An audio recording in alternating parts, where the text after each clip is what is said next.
I got Now to we're click off on recording. that and say, I got it. Now we're recording.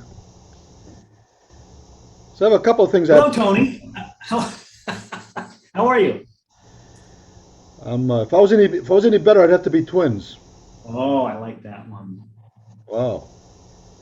This is appropriate. I got my hoodie sweatshirt on because it's a cool New England fall morning, and you're in a t-shirt because it's warm and sunny Florida. And you can't even see it, but I'm actually under the t-shirt. I have nothing on. I understand. I do. uh, People have been caught on Zoom Oh, meetings well, with stuff like that. That's crazy, huh? this COVID year and a half has done a lot of craziness, but there's been some humor through it. Like you said, the people getting caught on Zoom and carrying their laptops into the bathroom, not realizing, like, hey, those 44 people can see you. Yeah. Cameras everywhere. So two things I have to cover right away. One is that Okay, now serious. the agreement with the Zoom situation thing is that we're supposed to do the PSA at least every third episode, Oh, and we haven't done that, so we have to do it again.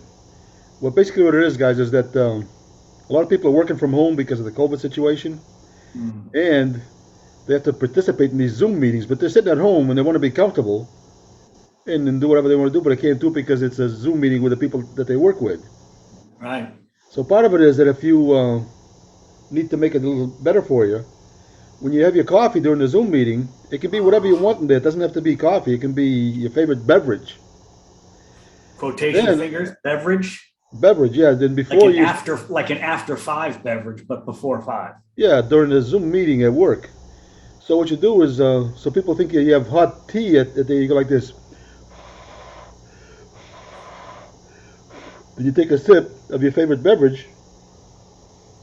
As you sip your gin tonic. Yeah, and people say, "Wow, he's really into hot tea now. That's nice. That's a good thing for him. He's drinking a lot of tea during Drink a this. lot of tea. You know, it's good for you anyway." But so listen, That's one. I went to Polar Park website, and they have a Oh, video. They have a video of the whole thing, the whole area, showing the different things that they offer. But it's not like a real video. It's like a cartoon type of thing or artist rendition. oh, all But right. it's so freaking cool, man. Wow, that place looks amazing. Yeah, they just finished up their inaugural season. In fact, the Keepa and I were at the last game of the year. This was just a week ago, last Sunday. And actually, I had gone Saturday with my buddy David, and it's a fun take. I'm really looking forward to next season. I spent a bunch of time over there. Last season, or not last season, last year, I was talking to a guy who worked for them about season tickets, and he was in the marketing department. And I went. Yeah. I mean, here's your pricing, but I didn't have enough information about layouts and stuff. So I'm glad I didn't do anything then. Pretty expensive for season seats, and they have half season packages. But now that I've been to 4 games and sat around the park, you really get a feel for where you'd like to sit if you're going to invest into something longer term. Oh, pretty cool. So you're saying the season is over? Yeah, just well, the regular season. I think they're doing some playoff stuff. I'm not sure if they're going to get back and play at Polar Park again. I don't know what the playoffs looks like, but yeah, the official season's over last Sunday. I think they finished in third place out of 5 teams. So last time we talked, the Tampa Bay Rays, the Champa Bay Rays, We're close to clinching. and they clinched it. They clinched the They division. did indeed. Yeah. So it's funny. All the divisions are starting to kind of lock up their winners, which is exciting. We had mentioned the Chicago White Sox. Tampa Bay, which is fascinating, has clinched the American League East, which is such a competitive. There's games left in the season right now, and they still don't know who's getting those wild card Oh, that's playoffs. crazy. So Boston won last night, and the Yankees lost, which was great for Boston fans, not so much for our New York watchers, but they'll get over it, I suppose. Yeah. I mean, the next 2 games are tonight and tomorrow, huge for everybody. There might be a two-way tie for that wild card, which means there's a 1-game playoff, which would be really exciting. There may be a 3-way tie, which has never happened since baseball reorganized the playoffs in 1961. This has never happened, a 3-way tie. So So how do they it's going to decide be that? fun. It'll What be happens? fun. What happens when there's a three-way tie? How do they decide it? I was listening to this podcast about the possibilities, and it was overwhelming. So the three teams are probably going to be the Toronto Blue Jays, the Sox, and the Yankees, who are all in the same division. Yeah. I think whoever's in the lead, let's say the Red Sox in the lead, they have a choice to play on Monday against one of the teams, or wait for those two teams to play and then play the winner of that Tuesday. It's a little confusing. There's a lot of pieces, things in play. So we can't send in a mail-in ballot? There's no mail-ins. No?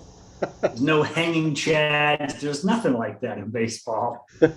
So, Tropicana Field, where the Rays play here in St. Petersburg, Yeah, is a beautiful place to go to a game, too, because it's a dome. It's air-conditioned and it's covered and stuff. It's really cool. I've been there.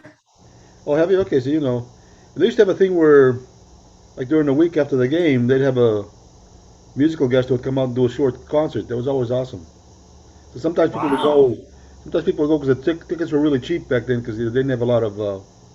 Right. The only time it filled up is when the Red Sox were playing there or the Yankees. Now the Yankees, it would fill up. You're right. Yeah. Outside of that, they'd bring musicians in to do a concert after the game to try to get. Right. So some people would go to the game just because it was so cheap to go to the game and they get to see a band that they really liked. Right. Yeah. So now I have one complaint about people that are complaining. A complaint about the complainers. Yeah, because a lot of people are complaining about. Who are these? Huh? What are these people complaining about, or does that not matter? Well, I'm going to tell you right now, this is a big thing for me. They're complaining about the $7 price of beer. They complain about $10 parking. And they complain about $20 cover charge. I'm saying, if you don't like my house, don't come to my house. You know what I mean? Stop complaining. Oh, man. You know, I've been hearing your stuff for a long time. Once in a while, you get me. I know. This is one of those times. That's funny. Oh, that is funny. So we played a game $7 last. beer and $10 parking, man. I would, that's Well, I don't have a lot of parking spaces. You know what I mean? so Polar Park. I'm driving around through Worcester, Yeah. the area really well. So there are some spots. I was walking. In fact, the morning of the game I was going to that afternoon, nearby said baseball parking $20, and it was a couple hundred yards away from the park. And I have found a sweet little spot right nearby on the street parking. I was closer to the stadium than the $20 parking was, and I just walked right up and Oh, nice, huh? feel like I'm cheating the system and I'm winning. Winning! Winning, good for you. But the beers aren't $7, I'll tell you that. No. But the concessions are great in there, and if you're going to have some tickets, we'll go to a game. That'd be fun. We should do a broadcast of we'll do the podcast live from Polar Park. Wow. What do you think? I'd do it. Maybe they can have the host of the No Hissy Fit Zone podcast. You know him, you love him. Tony Cabral is coming out to throw the first pitch. Ooh. What do you think of that? You just have to warn people over by the third base that a ball might be coming their way. Third base, first base, whatever. Whatever, yeah. We talked about that not too long ago, didn't we? I love those things when they have celebrities that go in through the first pitch. And some of them are like, how can they be so bad? I mean, You've known for 3 months this was coming. Couldn't you have thrown a ball somewhere? yeah, and the catcher has to run 20 feet to even try to catch it because it's not even close to him. Yeah, That's crazy. It's so embarrassing. yeah, That's it why is. that's why I don't think you should do it anymore. And some of them are surprisingly really good. It's I pretty good. know. I bet Tony Cabral would throw a perfect strike. Oh, man. Everything I do. So we had a gig last night, right? Yes. So when we're setting up, we get there early and set up and stuff. I always set up quicker than the other guys. And it's obligatory that I have to go to the tables of people that are already there and show them picture about Pride and Joy and tell them a few stupid jokes. And yesterday there was a table with 6 people, and one guy's like calling me over and says, "Hey, how you doing?" He goes, "Good. We have some guests here today. You gotta tell them some of your jokes." I said, "I don't tell jokes. I tell stories that are funny." So I had to show them a few things and tell them some stories. They were laughing. But I go to Has all the the keeper tables. has the keeper seen your pride and joy? I'm not sure she has. I don't know. I don't think so. Let's I not do it now. That's going to be held secret for the next time you guys get together. yeah, yeah. If she hasn't, she's one of the very few people in your life that has not seen your pride and joy. Because You know, thousands of complete strangers have. so sometime a guy asked me one time, how many times have you shown that thing? Because I've had it for 35 years in my wallet. I know. So I'm trying to figure out how many times I've shown it. But I know that I do it at least 20 times a week. All right. 20 times. So if you figure that out at 50 weeks a year, if you take 2 weeks vacation, it's still 1,000 times a year. It's 35,000. So I always say at least over 30,000. You want to see it again? And you pull out your pencil and check another check mark. Nice. So here's the funny thing about that. I was working at Sapolo Ford in Leominster. Wow. It was Jim back like Sapolo Ford. 85. Mac. There was a guy that was a plumber that used to come over there and talk to us all the time. He was really funny, and he had all kinds of stupid jokes. And he showed me a picture of his pride and joy, and I really liked it when I saw it. I said, "Wow, that's funny." So I wanted That's one. where you got this from? Yeah, so I wanted one, but he took his picture and gave it to me, and I made a copy on a copier. But back then we didn't have color copiers, so it was just a black and white. Right. Right. I was doing it. So then when I moved to Florida, my brother-in-law was working for a company, Naritzo, that does the 1 hour photo Oh processing yeah. machine, Yeah. and he was installing one at Eckerd, the pharmacy.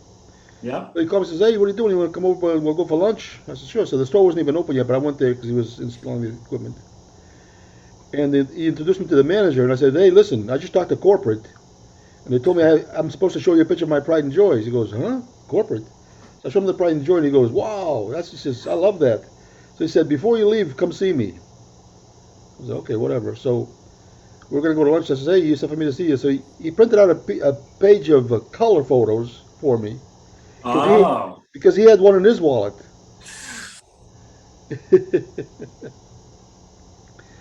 Now, this happened to me 3 times in the last 2 years. Well, I showed it to somebody, and it's actually the first time. It was all 3 times. It was ladies that I showed it to. Terry and I were at a store in Sarasota, and the lady behind the counter didn't seem like she was like in a good mood or something. So I says, "Hey, can I show you a picture of my pride and joy?" She goes, "Well, I guess." So I showed her the picture of the pride and joy, and she started crying. Literally, I mean, instantly, tears coming down her eyes, and she's crying. I says, "Oh." She goes, "No, no, you don't understand. My father used to do that all the time. He just brought back some great memories." Think of that, huh? That's awesome. The other thing that happens is because people don't know what to expect when I do that. Sometimes I think it's going to be something stupid or a kid, Right. my grandson or my motorcycle or my car or something. So they always when they see it, they always have like an instant reaction to it. And you know what's the most amazing thing for me, which makes me keep doing it? It's so many times people say to me, "Man, thank you, I needed that today," because Mm. their mind is in something that they don't want to be thinking about, and that just gets them out of that mode. Yeah. So I think I'm doing a good thing for people. I think you are too. I think that, I often talk about, lose yourself in service to other people, that you'll find yourself. There And you in a go. sense, you're doing that with humor and you're making people laugh and cry, It's amazing, isn't it? and we could all do that differently. It's something so simple Self that in service to others. I like that. yeah, it's so simple. Simple. So last night we had a really good crowd there. It was the biggest crowd we ever had. Really? Yeah, because the weather's getting a little cooler and stuff. It was just awesome. Well, And that's first, nice. the Silver King is over in Tarpon Springs. So the first Friday, Tarpon Springs closed down the main road. And they have a live band up there and stuff. Oh, nice. So what happens is that they close it down at 10 o'clock, and a lot of those people from that end up coming to our show, and it's amazing. So people are requesting songs that we had already played. So they're putting $20 in the tip jar if we play it again because they weren't there when we played it. So We'll play it again for $20. we always do it. Yeah, it was nice. It was a good time. That's fun. Tip jar. I like that idea. I'm gonna have to look into that. Oh yeah. Oh, so listen to this. Speaking of music and bands, a lot of fun in quarantine doing our CD, and we got a CD out, 6-song sampler, as you know. we had a lot of fun with Dan, the photographer, and just like produced this thing that we're pretty proud of.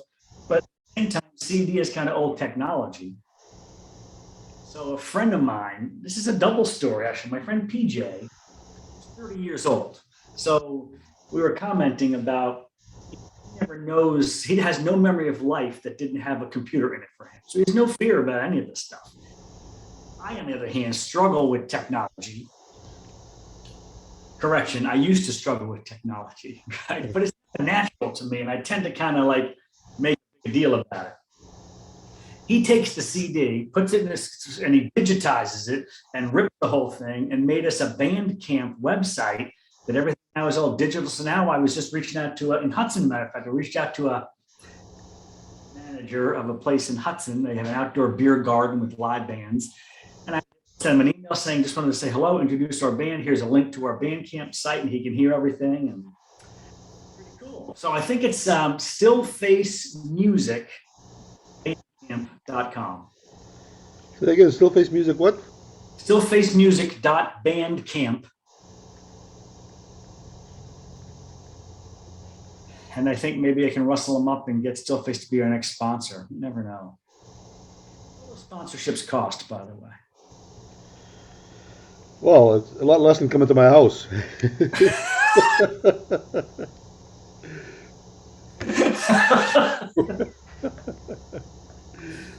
So along that technology thing, I was getting ready. So I had a presentation coming up as a speaker this coming Tuesday, which got postponed due to COVID. So once again, COVID strikes. But what was really good for me was kind of getting prepared and finalizing and rewriting and tweaking. And this was putting together a whole PowerPoint. I have PowerPoint ideas to go with this seminar I put about how to living a regret-free life. It's a pretty cool presentation. Yeah. And I entrusted the skills of my friend PJ once again, a lot of it for me, and then walked me through. Once you start to learn it and I'm figuring this stuff out, I'm like, why do they make sense? That's what I constantly do about technology. Why do they make such a big deal about this once you get it? And then this week I bought here it is right here, my wireless presenter clicker from Amazon, so you can click through a PowerPoint without having to stand next to the computer, you know? Yeah, yeah. And so I opened it this week and I put the batteries in it, but I've been nervous about how this is going to work. And oh my goodness, can I figure it out? Morning, I'm in my chair doing my morning routine. I'm kind of making a mental list about what do I got to get done today and what can I squeeze in around my commitments. And I allotted probably a half an hour just to figure out this clicker thing. I go, I hope that's going to be enough. I open the computer. There's a USB that slips out of the handle. I stick it in the USB port, PowerPoint, and I just click the first button and it works. And I'm like, oh, it's amazing how simple this was and how I make such a big deal in my head around.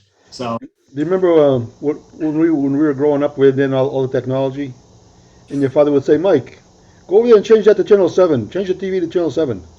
Yeah. So you'd have to get up and change it to channel 7, and then he'd say, "No, go back to channel 4." Yeah. We only had 3 channels, but you were the remote control. I know you were. I was. Right.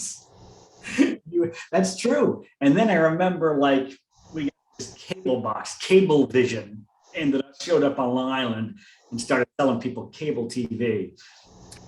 Wire from the TV to this box, and the box was this big with these 3 rows of buttons, and you go, it's hysterical. Yeah. So my grandmother, we're from the Azores, as you know, and we didn't have indoor plumbing. We didn't have electricity. I mean, one section of the island had electricity, but where we lived, there was no such thing. So none of us ever saw any TVs until we came to America. So when my grandmother came over finally, because my grandfather had passed away, and she came over to America, she had never seen a TV. Wow. She'd never been in a house with indoor plumbing, never been in a house with electricity. So one day we're sitting there watching TV, we're talking to her, and she kept looking at the TV, and she was like confused. She goes, "How did they get all those people in that small box?"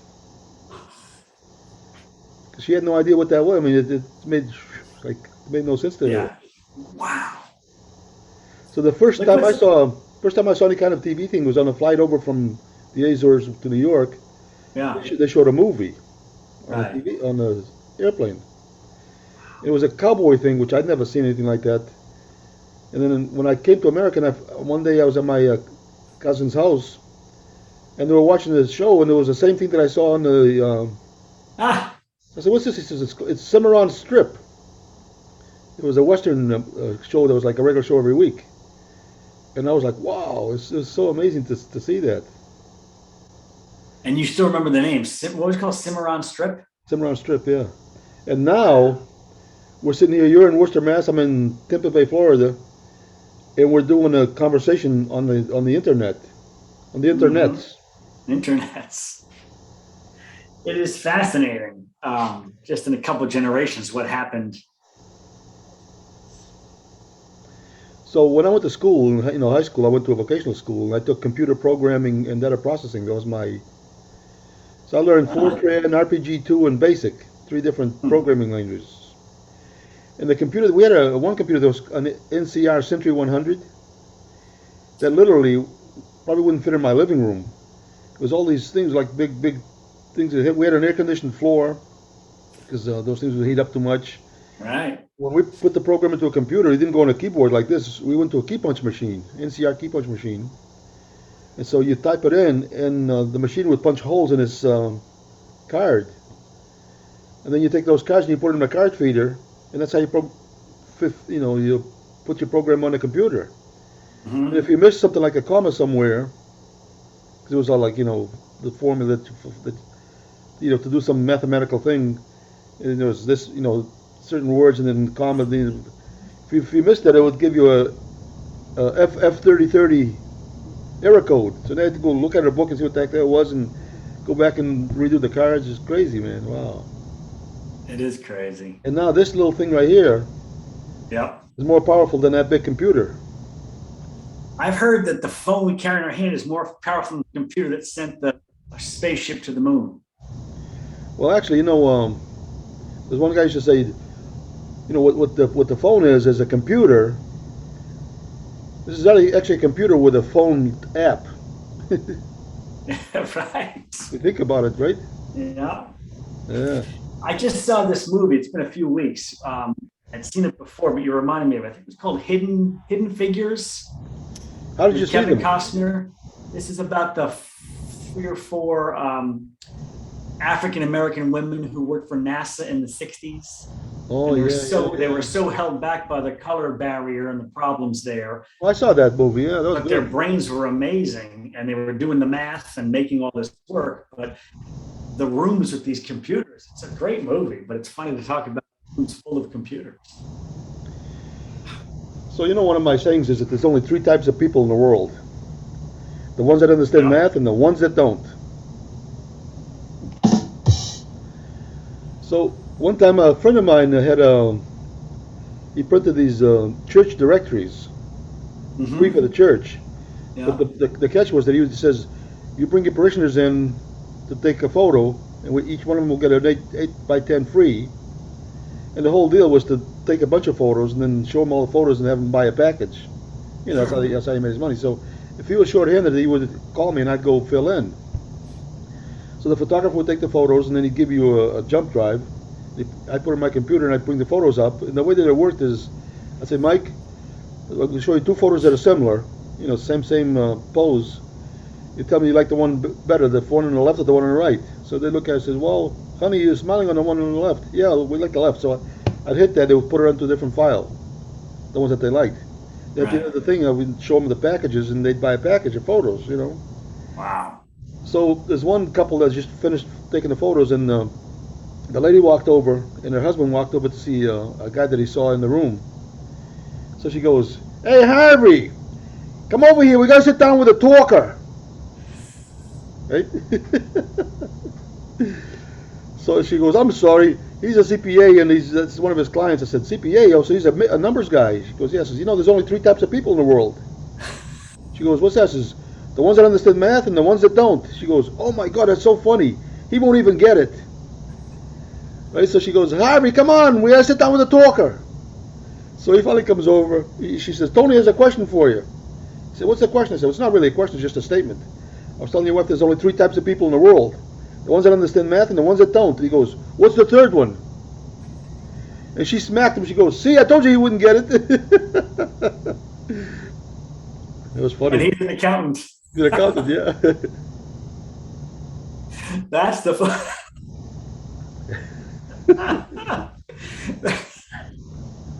That makes that story even funnier. So you know how I told you during the when we play, I always go to the tables and talk to people. And in Florida, one of the things to do if you want to start conversation with people, to get some kind of connection, you say, "Hey, so where are you from?" And they say, "Oh, I'm from Ohio or whatever." So, "Well, where?" And if you start talking about where they're from, then they ask you where you're from, and where it starts a conversation. Right. So I always tell them, I'm from the Azores, which is a group of Portuguese islands, and the island that I'm from is surrounded by water. It's amazing how many people don't get that. It's like it just goes right over their head. We talked about that early on here in the Yeah, no hissy fit zone, and I thought that was it's hilarious, isn't it? cleverly funny. That is very clever. Yeah, it's amazing. I think you used the word actually when you told me. You Huh? said my island is actually surrounded by water. Oh yeah, yeah. Funny how one little word can make a difference for different listeners. That's funny. Yeah. But I remember So you told that to someone who I watched it, and they just missed the whole thing. that's funny, isn't it? Like your grandmother trying to watch TV. So crazy. So you had never seen TV until you came on a plane to America. No, the other thing is that nobody in the area of the island that I live, nobody had cars, right? So the people from the where the airport was, a little small city, not really a city, but they had electricity there, and they had regular restaurants and all that stuff. On Santa Maria? Yeah, and so the roads were like really windy. Yeah. So when there's a car coming, they always beep the horn before they went to a turn because they couldn't see there might be somebody with cows or something. Yeah. Well, they were walking their cows to the field to go get fed or whatever. So Yeah. whenever we heard a car coming, the kids would run down to the street so we could see the cars go by. Isn't that crazy? It is. Yeah, so it's freaking nuts. So Wow. cars were a rarity. You didn't see TV. And so I can't imagine how much, I guess the term is culture shock, what this was like for you coming to America. You were 10 years old? Yeah, but let me tell you about culture shock. When my dad's dad came to America, and so he had four kids that lived in the Hudson area, and so every month he'd go to a different house and stay with a family. So I get up in the morning and I take a shower and stuff and go to school. When I walked outside, he'd already be sitting outside, and he had a chair that he would bring out by the garage there, and he'd sit there. He was like 92 years old. Right. So I was going, so I said, "Hey, Grandpa," he'd say, 15 today, 15. Whatever. So the next day, "Oh, we had 11 so far." Right? We had a different number. So finally, after about a week, I says, "What are you talking about?" He goes, "Well, today the 11 cars already drove by the street here." Because and then the thing that blew him away is that my brother had a car, my sister had a car, my other sister had a car, I had a car, and my father had a car. So we had 5 cars in front of our house. Right. He said to me, "How can one family have 5 cars? Why do you need 5 cars?" I said, "Well, because we all go to different places, different jobs, and we all have to get a car to get there." But that just blew his mind. I mean, he couldn't figure that out. Yeah. Wow. That is something. And let's talk about culture shock, right? Sitting counting the cars. You count cars. So the other thing was one guy that was always late to work. So he said that guy should get up early. He's always running to the work. He must be late. The guy was jogging around the neighborhood. I mean, that's. But in his mind, why would somebody just run if if you're not in a hurry? Right. And then he said, you should give him one of your cars because he doesn't have one and you have one. Yeah, no. He was awesome though. Great guy. So I want to touch something on your father's thing that you did. What's it called? When you went to the restaurant. The memorial luncheon I did for my Yeah, yeah, dad. memorial lunch. Yeah. Yeah. So I want to ask you a personal question. I hope it's okay. I'm sure it's fine. Was your dad buried or was he cremated or? My dad was cremated. Okay. My mom and dad for 20 years lived up in New Hampshire. So I grew up in New York on Long Island. And he was commuting into New York City, working for New York Telephone, and Yeah. retired as soon as he could. He got out at 62, and they spent another 12 years down in New York in the house I grew up in. It was a great community. The dream was to get to New Hampshire, so they sold that house and they moved up to New Hampshire, out to the country. And they were up there for just over 20 years. And they ended up down here in Worcester. So more out of necessity than anything else. They never considered not finishing their lives up in New Hampshire. So as part of that, they bought cemetery plots for themselves up in New Hampshire. I knew about this, and then I looked it up. They were alive at the time. I looked it up and I went to see it. It was beautiful. I mean, this was totally my parents. I could see my mom picking this out. And you have to drive over a covered bridge. And it's like this little old hillside cemetery. And I went to where these two plots are. So that was their dream, and they're bought and paid for. So my mom's been gone just over 3 years and cremated, and her wishes. Yeah, it is. And so what I'll do sometime, I don't know, I'll probably sometime next year, I'm going to do a very small kind of family, a lot of family in New York and New Jersey, and we go bury the cremains, I guess they call that, at their plots. The cremains? Yeah, that's what they call it. Cremains. That's pretty good, yeah. I like that. Cremains. So somebody asked about where my dad is, the memorial luncheon. He's at the funeral home. I haven't picked him up yet, which I still haven't. And they were like, what do you do? He's got to be here at the lunch. I'm like, he's here. He's just not here. Right? So I know a lot of people. I know a lot of people that actually go to the cemetery to see the parents' graves like daily. Mm-hmm.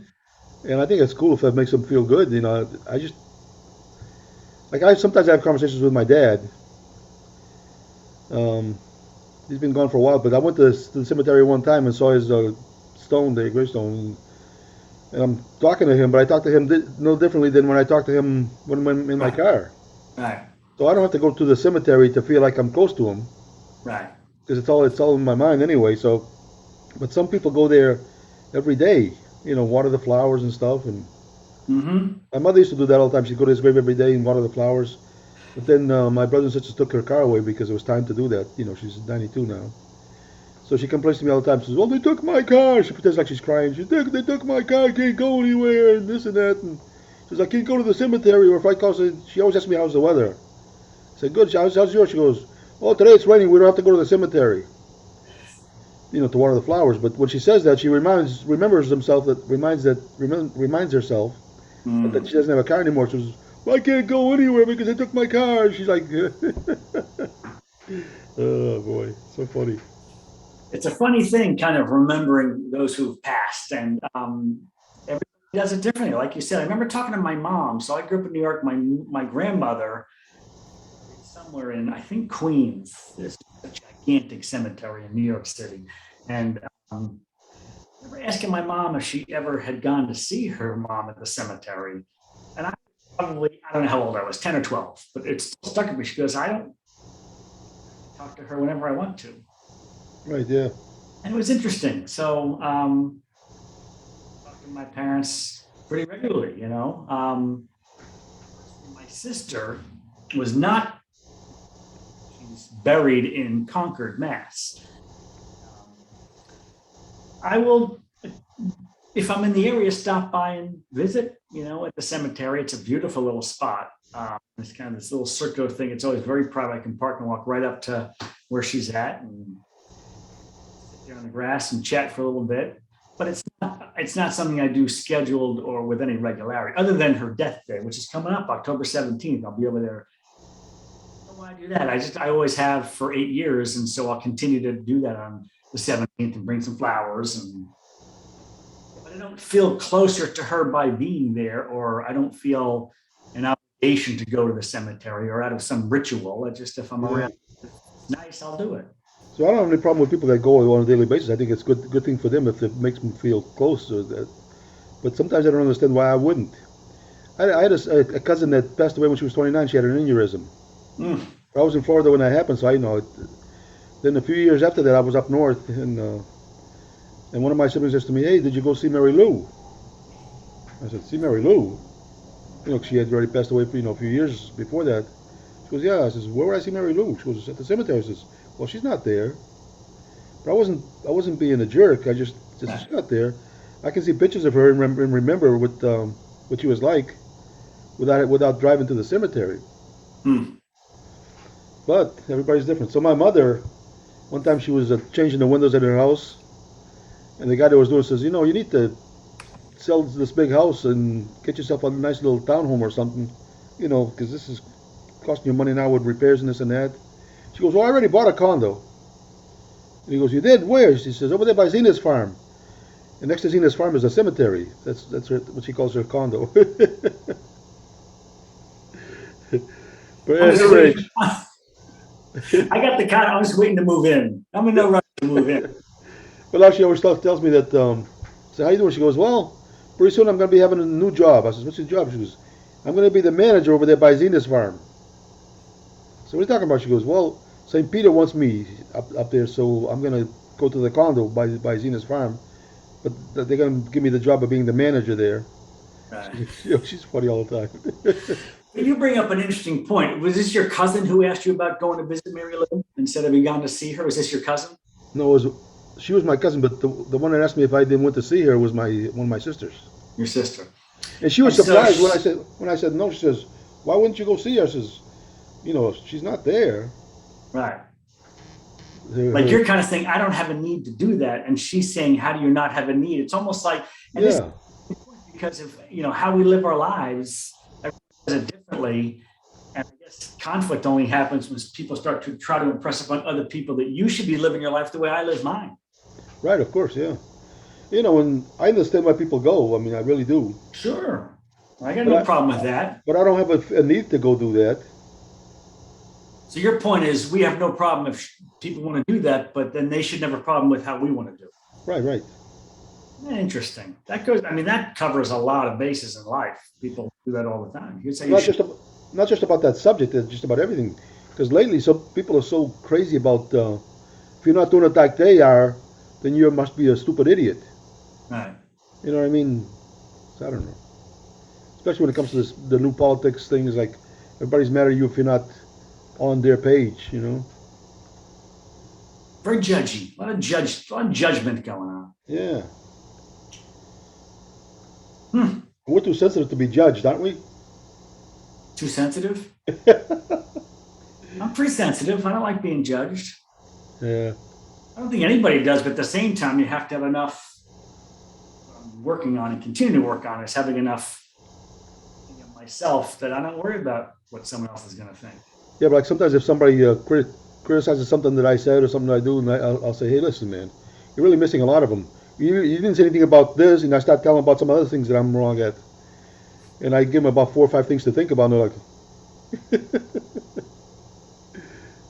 yeah, It's fun. It's another whole point about worrying about what other people think. And if you get lost, yeah, I've done this for decades, you get lost in that and kind of lose who you are because you're just trying to wear this mask and please all these other people so as not to be judged. yeah, it's crazy. Morning on a meme and it said, get over yourself. Everyone else has. Oh, I like that. So we just gotta just breathe and relax and live and lose yourself in service to others. I like that. That's been around a lot back Oh, lately. that is good. Incidentally, I wouldn't mind putting out there that I am now a PowerPoint expert. So if someone's looking for some mentoring, I'm happy to help. Wow. One of my expertises, and it's not fair for me to hoard my own wizardry and not share it with the masses. So But the good thing about that is you don't even realize it is that over the years you spend so much time of building yourself and getting better and better that now in 1 week, one try with that little USB connection to the computer, you're an expert on. totally. Look how quickly. 1 week, it took about 30 seconds, one half a minute. But that's not because you're bragging. It's because everything else that you've done to get to this point where you can learn something that quickly is what makes the difference. Every day, in every way, Getting better and better and better. better. Absolutely. Woo, Yeah. that's been around a long time. Every day, in every way, I'm getting better and better. Wow. It's gonna be a good Saturday. What do you got going on today? Well, What am I doing today? Oh, Well, you're going to spend 3 or 4 hours editing this podcast and getting it ready for publication.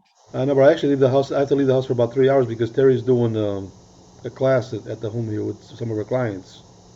And she says you got to get out. She says, and I say. But You then say, I'm there's leaving. She said, I was about to tell you to leave. Me first. so when my son Eric, I don't know if did you watch those videos I sent them?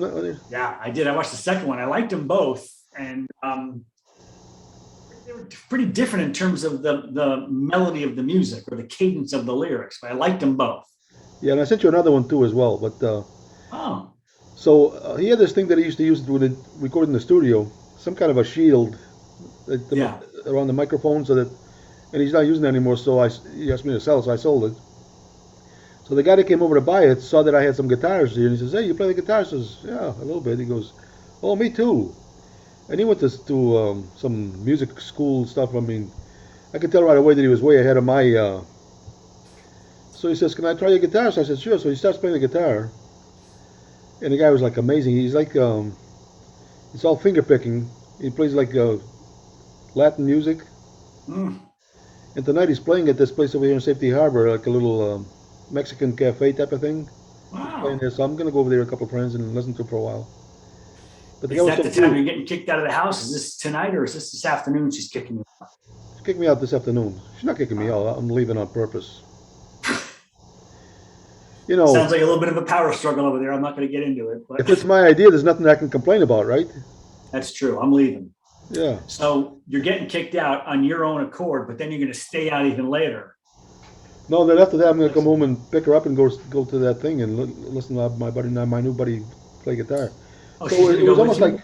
we became instant friends because he played my guitar for a while and we're talking, and I just really liked the guy, and he liked me, whatever. So we're getting along real well, and he's And touching is base with Terry me. going to go with? Terry's going to go with you to the.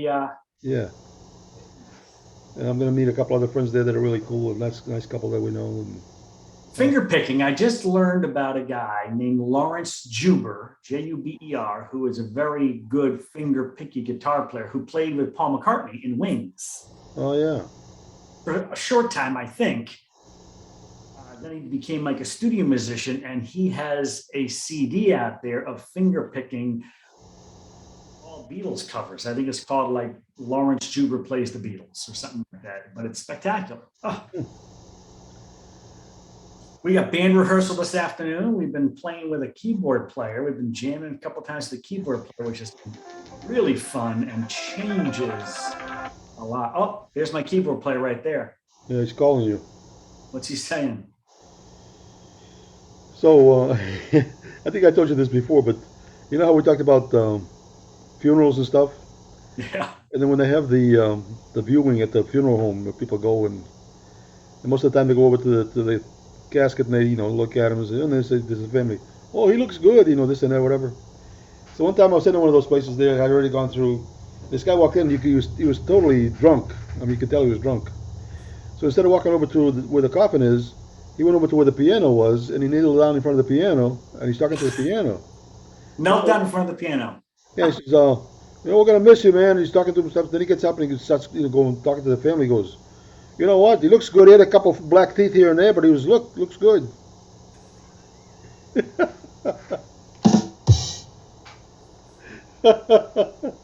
Wow. That's twice you got me in the same podcast. You even got me twice in 35 years. My I goodness. know, man. You're slipping. Either that or I'm getting better.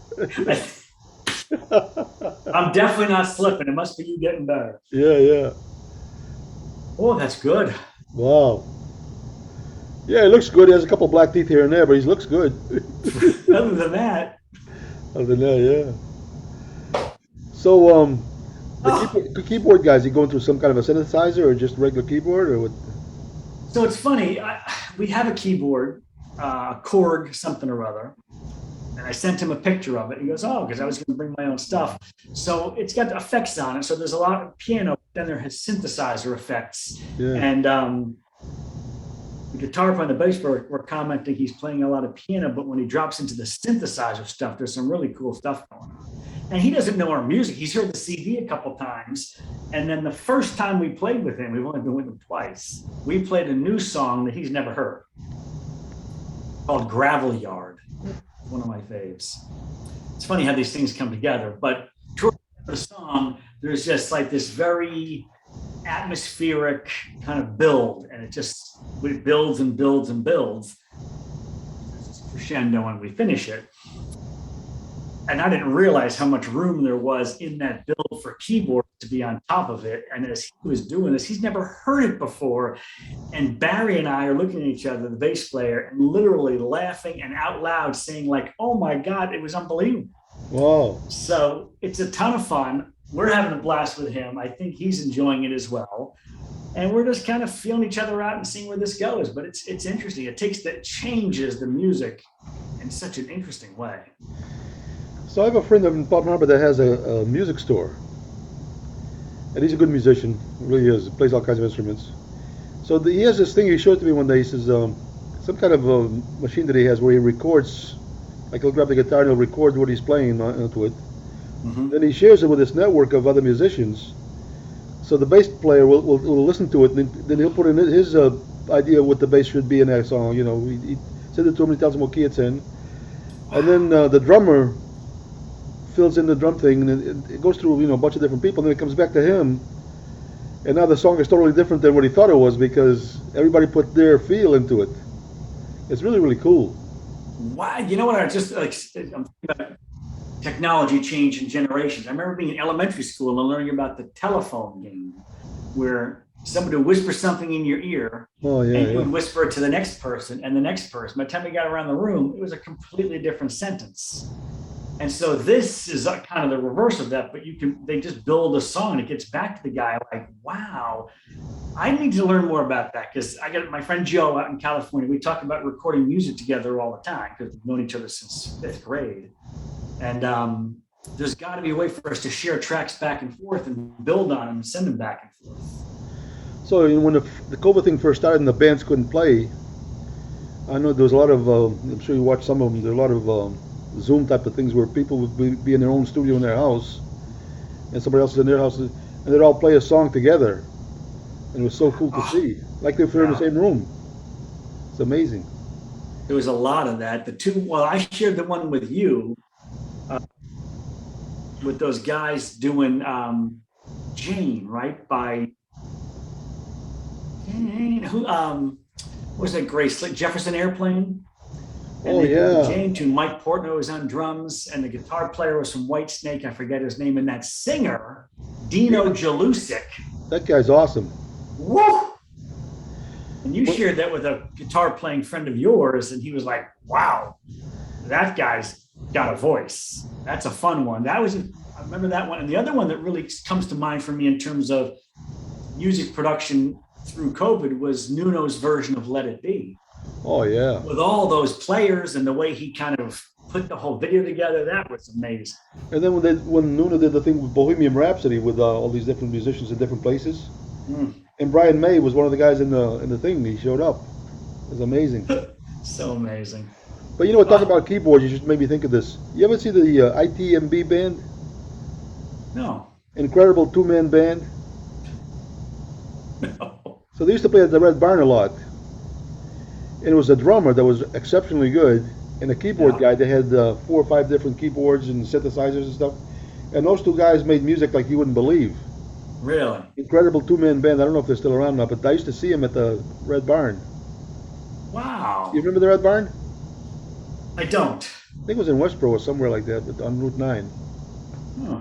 Great club. It looked like a Red Barn, but it was a great musical venue. And then on Sunday nights, to try to get a crowd, ladies would pay $3.50 at the door, and they drink all night, and the guys would pay $5 at the door and drink all night. But they're like short on waitresses and stuff. I think they didn't want to put out too much, for that price.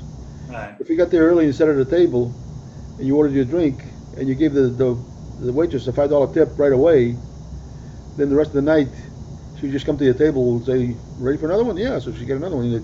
Everybody else was waiting for them to come around. But if you give them their first good tip, then they took good care of you. Those guys were amazing. Incredible two-man band. So something else is amazing. There's a place over here in Clearwater. I think it's Norm's place, but they have like open mic nights where people go in and sit in with the band. Yeah. So one time I took my guitar with me, but when I do that, I usually, I like to go in first and see who I'm playing with because see if I even have a chance to sort of sound half decent or not, any of these people. Right. Right. So I go in, I sit in the bar and I order a beer. And the first thing I noticed is the drum kit was really strange. It was one of those electronic drum kits. Oh yeah. But the drummer seat was like really low, and the toms up here, so it looked like you'd have to play them like this. I mean, it just didn't made no sense to me at all. And they had a xylophone on the stage and a big M&B3 keyboard Wow. organ. So then when these guys came up, there was a keyboard guy and a guy on the drums, and there was a guy on the guitar and a guy on the bass. And they started jamming. And within 5 seconds, I said, I'm not playing with these guys. I mean, they're really good. So then I'm sitting there saying after a while, I said to the bartender, I said, hey, what's the deal with these guys, man? He goes, well, see the drummer and the keyboard player? They're brothers. And Norman's the guy that owns the bar is his father. Mm. And those two guys are the keyboard player and the drummer for Pat Metheny. Whoa. So when they were in town, they'd be the ones that would do and because of who they were, they always brought in really good musicians. Of course. So I couldn't even think of playing with those guys. It was like amazing. That is funny. Wow. Because I can't imagine me getting on stage with those guys and they'd say, that's it, I'm quitting music business. That's it. I can't take this anymore. So I'll do a little promotion. My friend Joe's I talked about Joe. My friend Joe's band, JD and the Retro Riders. They get a bunch of stuff out. It's very kind of Beatlesque, Tom Petty, pop rock. Beautiful. Background singers, 6, 7 piece band. And he really did this right. They did a music video, and he's out in Southern California. And so they went out into the desert to film this thing with videographers. And I was hearing all this for the past bunch of weeks about this and that and redos and recuts and looking forward to seeing this video. So last night at 6 o'clock was the YouTube release of this video.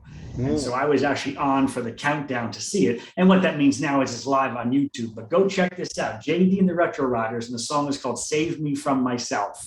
And the video is so much fun. It's just so well put together. Each of the members of the band has a little daydream or vignette around their lives. It's so well put together. And it's 3 minutes and 30 seconds of bliss and fun. Enjoy it. Check it out. I'll check it out. So, when are you guys going to release the Catalytic Converter song? So I was thinking about that this morning. Why would those guys steal catalytic converters from cars? What would they do with them?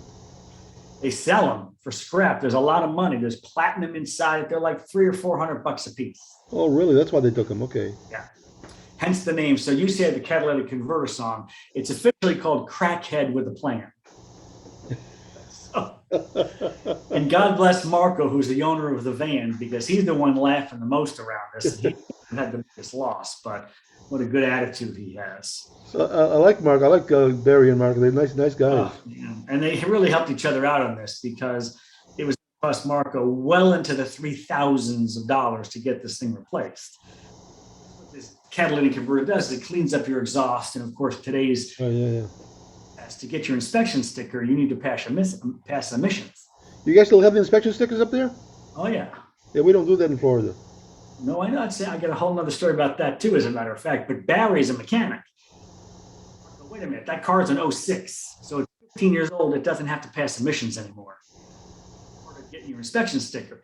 So bring it down to my shop, and instead of $3,000 or more, they, as Barry called it, just straight piped it right through to the exhaust for $100 in parts. So he says it's not going to pass emissions, but it doesn't need to, and you'll have a warning. You'll have a light on your dashboard, but don't worry about it. And so Crackhead with a Plan. This is a good tune. I'm going to send you a little snippet from my iPhone. It's not ready for, but it's cool. So how you said you have a digital version of your CD now? Yeah. If you can send me that, because I lost your CD somewhere when I was up north. I still don't have it. So if there's a way I could get it digitally, I'd like that.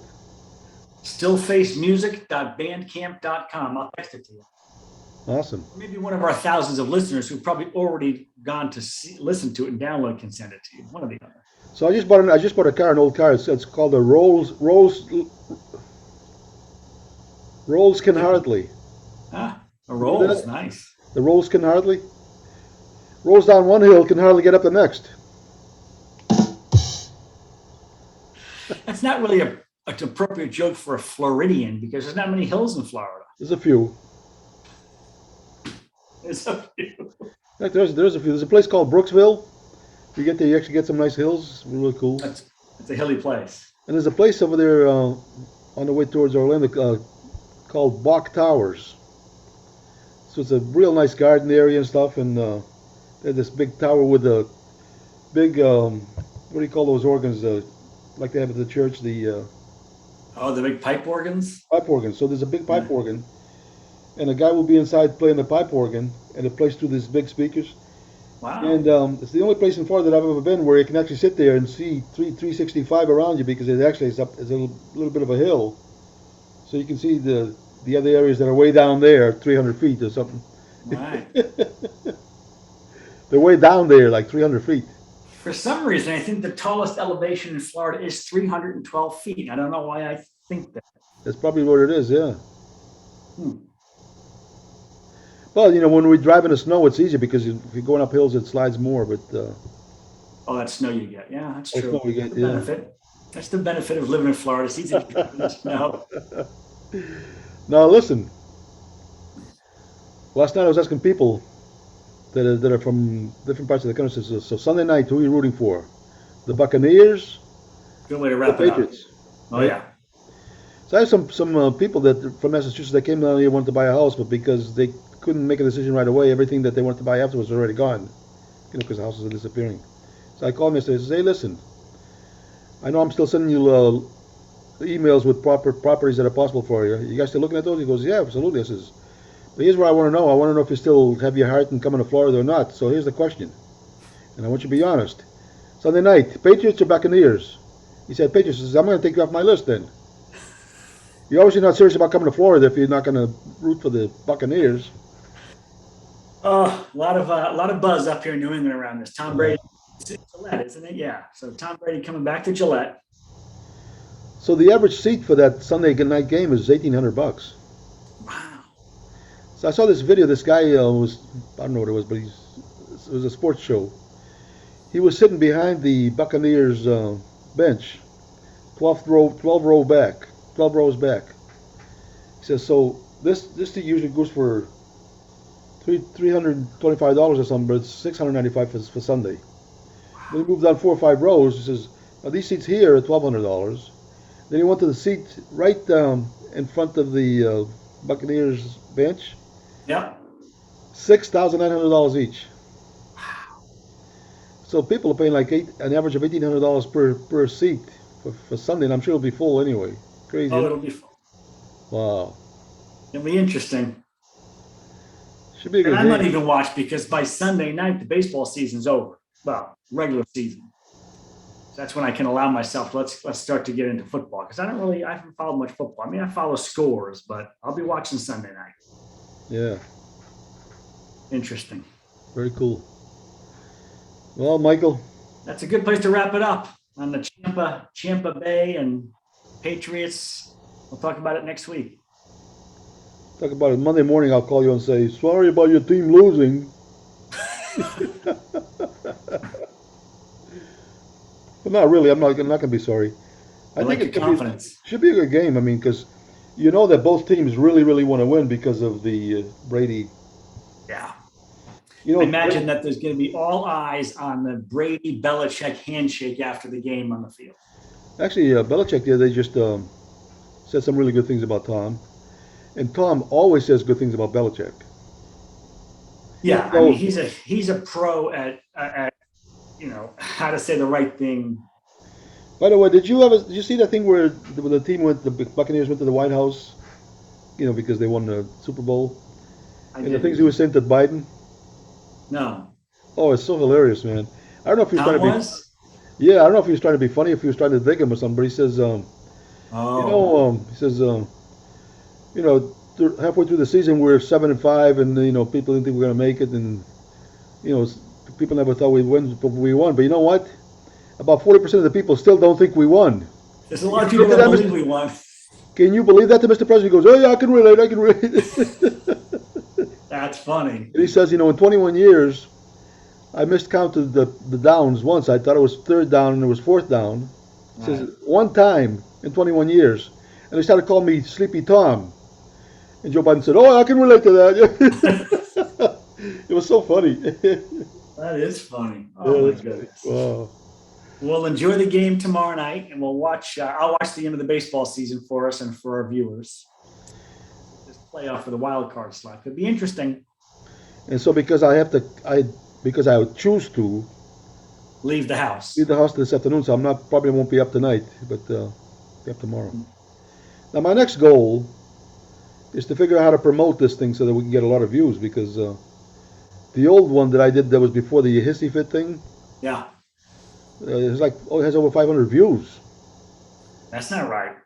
No, I think part of it was I was actually every time we had a thing I would go into my Google machine and I'd send a link to a lot of my friends that are there on my Facebook thing, people were watching. But after a while, I didn't want to feel like I was harassing them, so you would think that they would just like and subscribe if they liked the thing, and then but I had to stop pushing it on them.